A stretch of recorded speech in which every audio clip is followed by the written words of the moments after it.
ضغط الدم زي كان، ما فيش مشكله في الضغط. الحاله دي بتجيك بالليل ولا بالنهار ولا؟ يعني ساعات ممكن كده وكده. ليل مره نهار يعني. مع حمى، في حميات كده، في سخانه في الجسم. ممكن. سخانه في الجسم. طبعا انا يعني ما كنت داير افادي بالكلام ده، لكن لازم الدكتور يكون صريح مع المريض بتاعه يعني. ايوه. انت تعرفتي قبل كده عن دكتور معين؟ مشيتي دكتور محدد؟ لا. يعني كنت تجي العياده هنا؟ لا. بسيط يعني، ما كنتش تعبانه جدا كده يعني، المره دي تعبانه شويه فحبيت اجي اكشف اطمن يعني. اسم المريضه منو؟ وفاء عبد الرازق. طبعا يا وفاء، حقيقة أنا الدكتور كنت قاعد عندي هنا، أنا قريت الملف بتاعك وداني فكرة عن المرض بتاعك يعني. حقيقة يعني عرفت الباك جراوند، يعني الهيستوري تاريخ المرض يعني. قريت تاريخ المرض كده. هو مرض غريب يعني، بيجي من كل مليون شخص بيجي لفرد واحد يعني. كل مليون شخص بيجي لفرد واحد؟ أنا بس دايرك تكوني هذا والرأس عشان نقدر نتعامل بشكل جيد مع حضرتك. انت عندك مرض حامد. مين؟ مرض حامد. يعني ايه؟ عندنا في السودان بيقول له، انا من السودان يعني، بيقول الحميطرمط. عندك الحميطرمط بيقوم عليه. ايه الحميطرمط ده؟ حضرتك تكلمني بالمصري بلغتنا احنا عشان نفهم. مرض حامد يعني، حامد ده عنده قصه.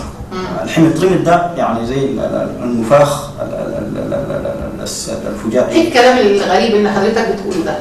وانا عايزه اتكلم مع دكتور يعني مصري افهم الكلام ده. طيب انا هفهمك بالراحه. اتفضل. على حسب الملف اللي عندنا هنا ده، انت اصلا علاجك الطب ما هيقدر يعالجك.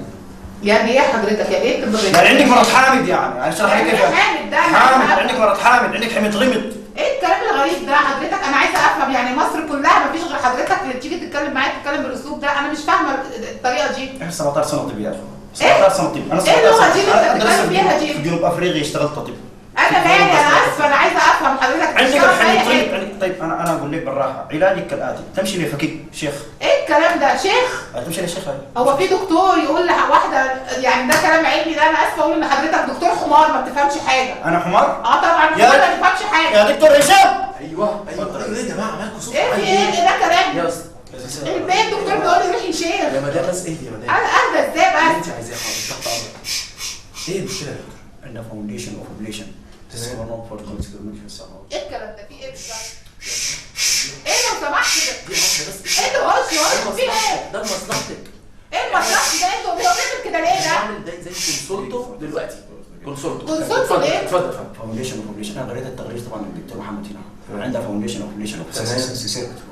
هي كويس انها في سيره السلوك يعني، سيره المرض بتاعه يبدا منه كده. فانا قلت لا اصلا طبيا انا المساله دي لانه في الحاله دي صح. يا بيه انا مش فاهمه حاجه خالص. في ايه؟ ده كده تشخيص سليم، انا شايف كده تمام. حضرتك معاكي الدكتور الربيع، ده من اعظم دكاتره العالم، ده واخد استاذ دكتور من اسبانيا. دكتور حمار مش فاهم حاجه. لا انا اصلا بيقول لي حاجات غريبه. لا مش فاهمه ايه. هو حضرتك بتقول لي ازاي يعني ايه؟ حضرتك هو في دكتور يقول واحده تروحي تعملي زهار ولا تروحي ايه ده؟ عندك فتره بتاع 3 يوم اعمل فيها زهر، تدي فيها زهر. زهر كمان؟ ده ايه ده؟ في كده يا مدام يا اخي اللوليه انت بس. والله اللوليه تنفعك، والله اللوليه تنفعك. انا مش دكتور. مخي فين الدكتور اللي انا كنت بتعالج عنده دلوقتي؟ اعظم دكتور. لا انا دكتور حمار. يا اخي انا هو استاذ دكتور. هو استاذ دكتور. لا مش دكتور، ده دكتور. لا ده مش دكتور. اهدي بس اهدي بس اهدي.